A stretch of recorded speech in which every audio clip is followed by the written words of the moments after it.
3 Ram engines run past 300,000 miles. 2. Chrysler stopped building. The rest I rebuild for a living. I'm Buck, 12 years of Mopar dealer tech. Let's get into it. The 5.9 Magnum V8. Built from 1993 to 2003. Pushrod design. 2 valves per cylinder. Cast iron block, cast iron heads. No variable valve timing. No multi-displacement system. No cylinder deactivation. No mass airflow weirdness. No cam phasers. No software calibration that gets corrupted when the battery dies. The simplest gas V8 Chrysler ever put behind a Ram badge, and the one I tell every customer to buy when they walk into my shop asking what lasts. Here's why it works. The block is overbuilt for the power it makes. 245 horsepower, 335 pound-feet of torque. Modest numbers by modern standards. That's the entire point. The Magnum spends its whole life running at 50 to 60% of its mechanical capacity. The bearings see loads they were engineered to handle 3 times over. The piston, cycle, and cylinder walls that were cast thicker than the budget should have allowed. The rotating assembly was based on the Chrysler engine family, the 360 cubic inch V8 lineage that powered everything from delivery trucks to police cruisers for 3 decades before this engine inherited the design. What kills most modern engines is complexity, cam phasers that fail, high-pressure injection pumps, deactivation lifters that collapse. The Magnum has none of it. There's nothing on this engine that wasn't proven in the field for 20 years before it bolted into a Ram. Pushrod valvetrain, single camshaft in the block, 2 valves per cylinder, the kind of architecture a competent technician can rebuild in a driveway with a basic tool set and a service manual. And it isn't just the 5.9. The 5.2 Magnum, the 318 cubic inch version in the same family, shares the identical architecture and the identical reliability. Slightly less power, same bulletproof bottom end. If you find a clean 5.2 with documented maintenance, you're buying the same engineering at a lower entry price. Both engines share another trait that modern motors lost. They don't care what oil you feed them. Conventional, synthetic blend, full synthetic, it all works. There's no narrow viscosity window, no special Mopar specification, no sensitivity to brand. The Magnum was built in an era when an engine was supposed to tolerate whatever a working owner could afford to pour in it. Change it on schedule, and the grade is almost an afterthought. I've had 5.9 Magnums come into my shop with 280,000 miles on the clock, original engine, never opened, asking for a water pump and a set of plug wires, running cleaner than HEMIs I've worked on with 120,000. That's not nostalgia. That's what overbuilt engineering looks like when you measure it 20 years later. The proof is on the road. Forum threads document Magnum-powered Ram 1500s at 250,000 miles routinely, 300,000 frequently, 350,000 often enough that nobody's surprised anymore. The frame rusts out before the engine does. The body panels fail before the engine does. The interior wears out, the seats split, the dashboard cracks, and the engine keeps running. The most common reason a 5.9 Magnum gets retired isn't the engine. It's that the rest of the truck around it gave up first. The single thing that kills these engines is overheating combined with neglect. If you let the cooling system go for 10 years without service, the radiator corrodes from the inside, the thermostat fails closed, and the engine cooks itself. Cast iron heads on a cast iron block tolerate a lot, but sustained overheating warps the deck and cracks the casting no matter how tough the metal is. One bad event and the head gasket is compromised. Cooling system maintenance every 5 years and basic oil changes are most of the longevity protocol. You don't need premium fluids. You don't need fuel additives.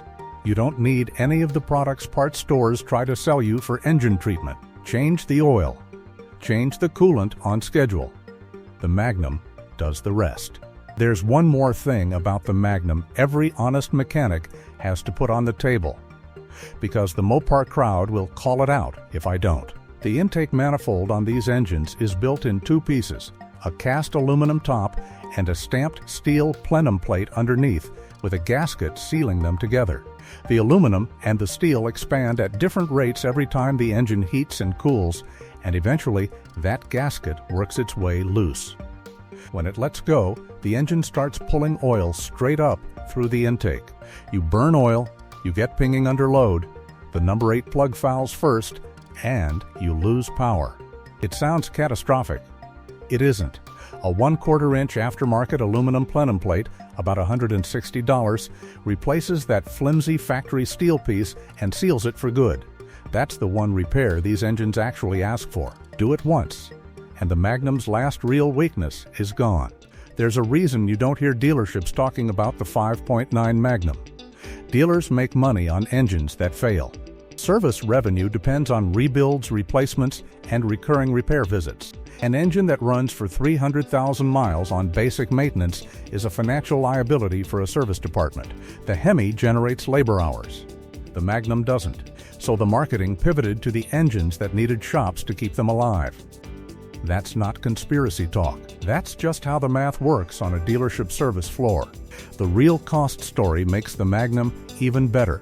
A full rebuild on a 5.9 Magnum, if you ever actually need one, runs $2,500 to $3,500 at an independent shop, half what a HEMI rebuild costs. Parts are cheap because the design dates back to engines that built Chrysler's reputation in the 70s and 80s. Used 5.9 Magnum trucks sell for $5,000 to $9,000 in clean condition with documented maintenance. That's the entry price for an engine that will likely outlast you behind the wheel. The best engine Chrysler ever built is the one they stopped making. That's not a complaint. That's the truth in plain language. If that just changed how you think about your next Ram purchase, hit subscribe and drop a comment below telling me what year your truck is and how many miles you've got. I want to see the long runners in the comments. The 5.7 HEMI. Now stay with me here. After everything I've said about lifter failures on this channel, you'd expect me to keep the HEMI off any list with the word lasts in the title. But here's the truth. The HEMI belongs on this list if you buy the right years and you maintain it the way I'm about to tell you.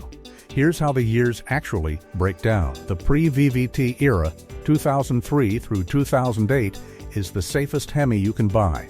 The danger zone runs 2009 through 2016, with 2012 through 2014 the worst of it. That's when Chrysler added variable valve timing to the HEMI without redesigning the oiling system around it. The roller lifters that control MD's deactivation started seeing inconsistent lubrication at low RPM. Wear accumulated invisibly. By 120,000 miles, the camshafts were getting gouged and the engines were getting replaced. $8,000 to $12,000 out of warranty. I rebuilt enough of these at the dealer to know exactly when each generation started failing.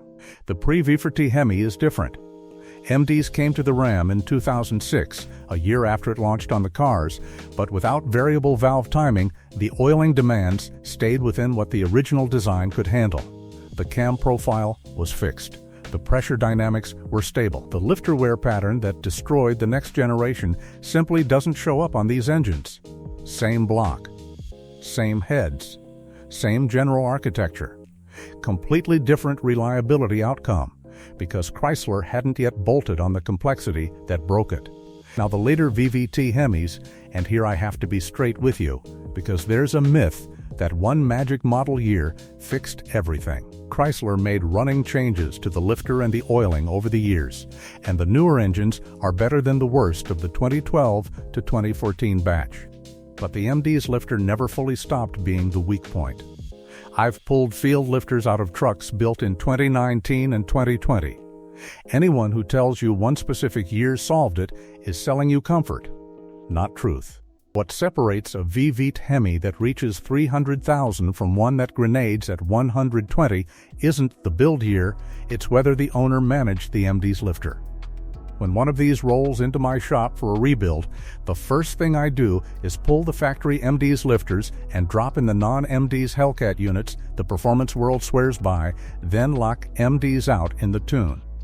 Do that, and the weak point is gone for good. What kills HEMIs is predictable. MD's lifter cycling.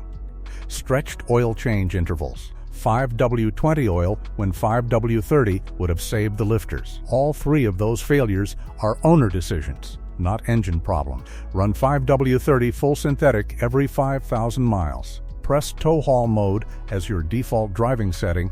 It holds lower gears and keeps engine speed up, which keeps the engine out of the low RPM cruise range where MDs activates and the lifters start their wear cycle.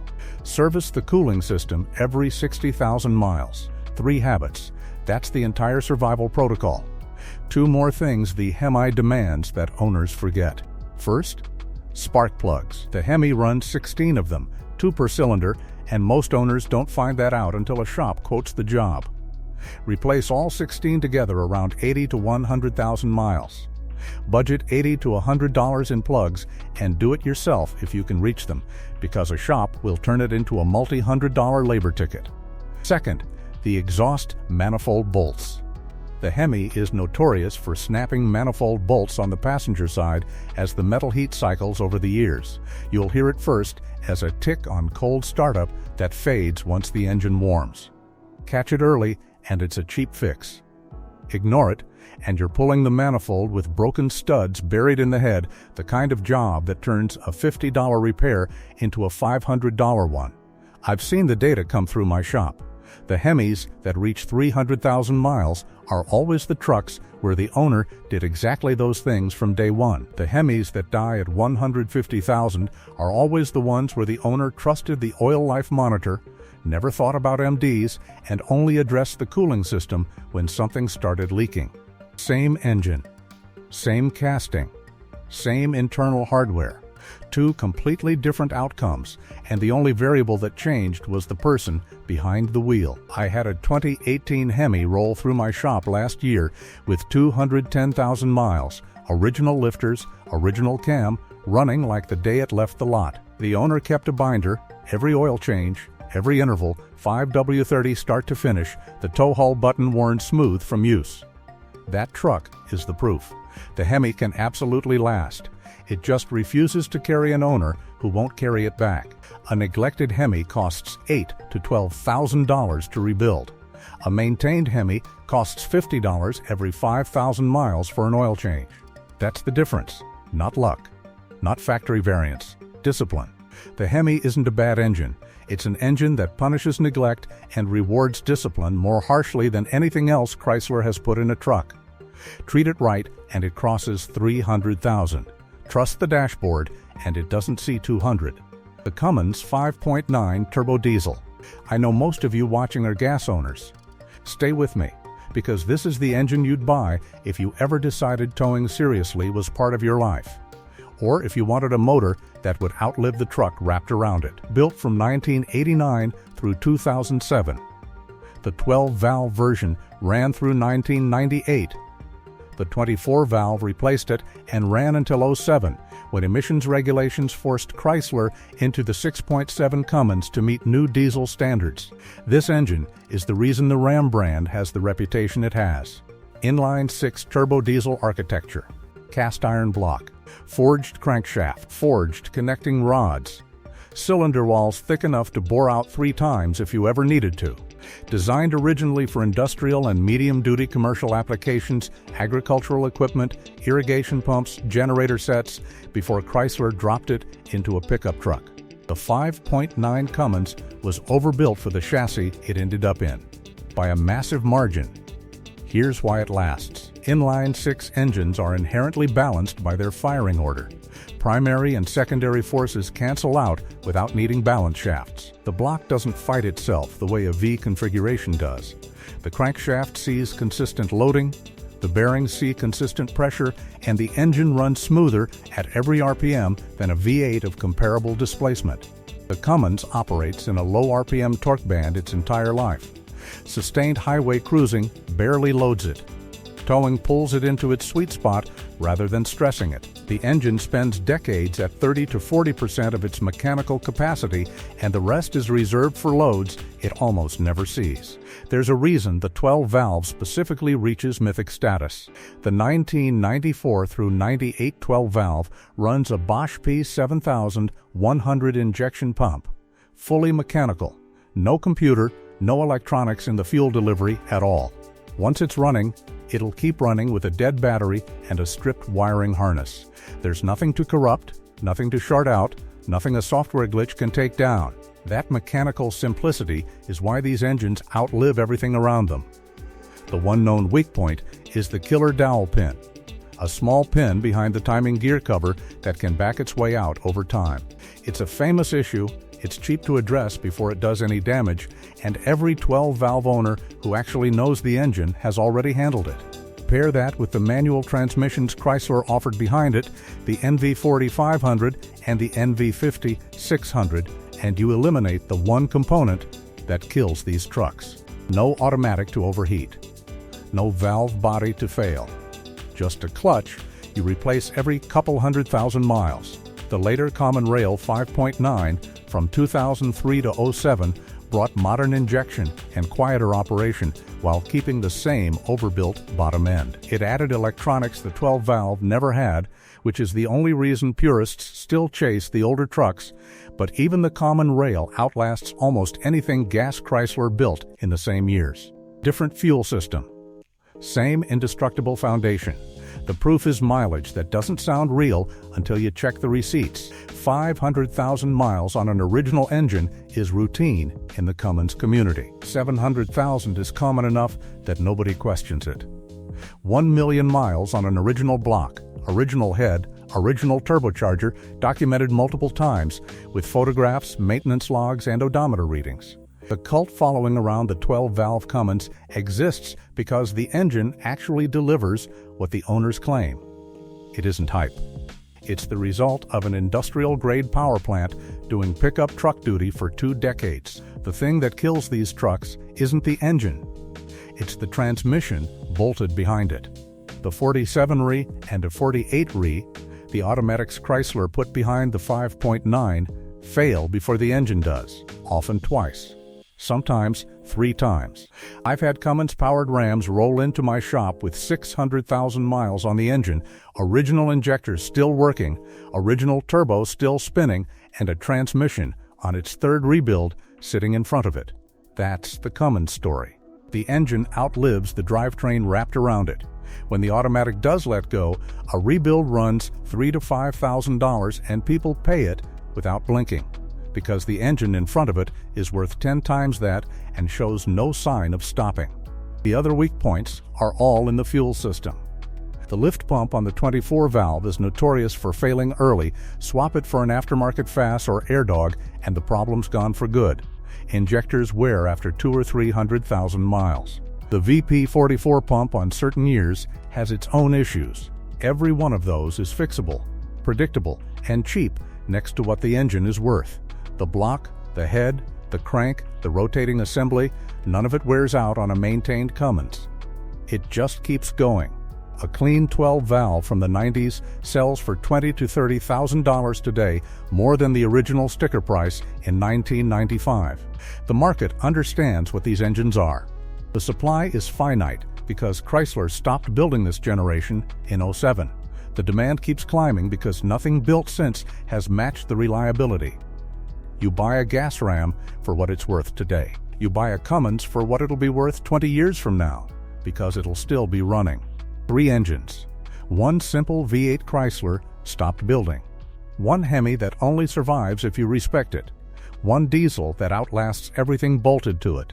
Next week I'm breaking down the 3 Ram engines I'd never let a customer buy. The ones that come into my shop already dying. Subscribe so you don't miss it. That's it from the shop. See you then.